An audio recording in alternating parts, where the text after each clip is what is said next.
Morning mga guys. Andito muli po ako. Naglalakad puntang trabaho. At uli po ako sa inyo. Ako lamang po ay isang kasambahay. Pareho, naglalakad na muli. Si Mary Ann. Sabayan niyo po mga guys sa paglalakad. Kahapon po, hindi po ako nakapasok. Gawa na po, nangahoy po ako. Para mayroon pong panggatong.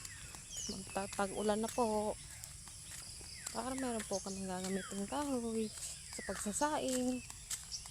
Katulad po na rin, madami pa din yun. Palapa.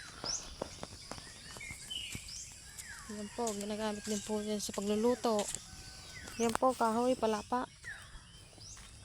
Ano po na niyog. Ito yung ano po. Yung tuyo pong ano ng niyog. Thank you po mga guys sa pagsuporta. Mamaya na po uli. Bye bye.